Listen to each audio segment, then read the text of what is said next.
আমি 4 বার জাতীয় সংসদ নির্বাচন করলাম, 4 বারের মধ্যে 4 বারই মার খেলাম, কোনো মারের পিছনে পাইলাম না। আলোচনায় থাকা হিরো আলম আবারও চমক দিলেন। এবার জানালেন জনগণ সাহস দিলে তিনি নির্বাচন করবেন গোপালগঞ্জ ৩ আসন থেকে। সেই আসনে দীর্ঘদিন ধরে নির্বাচিত হয়ে আসছেন আওয়ামী লীগ সভাপতি ও সাবেক প্রধানমন্ত্রী শেখ হাসিনা। সম্প্রতি এক বক্তব্যে হিরো আলম বলেন, আমি 2 আসন থেকে নির্বাচন লড়ব, একটা বগুড়া আরেকটা ঢাকা। তবে জনগণ যদি সাহস দেয় তাহলে শেখ হাসিনার আসনেও প্রার্থী হতে চাই। ফেসবুকে তিনি লিখেছেন, জনগণ সাহস দিলে গোপালগঞ্জে নির্বাচন করতে চাই, গোপালগঞ্জের মানুষ কি আমাকে ভোট দেবেন?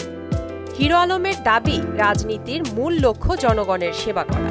তিনি বিশ্বাস করেন গোপালগঞ্জের মানুষ ভালোবাসা ও সমর্থন দিলে তিনিও পরিবর্তনের বার্তা দিতে পারবেন। এর আগে তিনি ঘোষণা দিয়েছেন ঢাকা 17 ও বগুড়া 4 আসন থেকেও প্রার্থী হবেন। কেন 2 আসনে? হিরো আলমের উত্তর, এর আগেও আমি 2 আসন থেকে নির্বাচন করেছি। এই আসনের মানুষ আমাকে ভালোবাসে, জনগণ চায় আমি নির্বাচন করি, তাই সিদ্ধান্ত নিয়েছি 2 জায়গা থেকেই লড়ব। ঢাকা 17-এ হিরো আলমের লড়াই হবে বেশ কিছু শক্ত প্রতিদ্বন্দ্বীর বিরুদ্ধে। এই আসনে রয়েছেন বিএনপির সহযোগী দল বিজেপির আন্দালিব রহমান পার্থ, এছাড়াও জামায়াতে ইসলামী ও এনসিপি সহ আরও কয়েক দলের প্রার্থী মাঠে থাকবেন।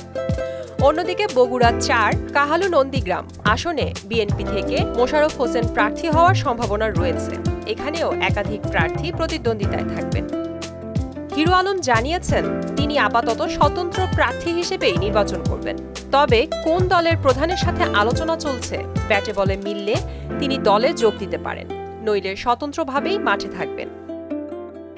প্রিয়াঙ্কা নিতু, মোহনা ডিজিটাল।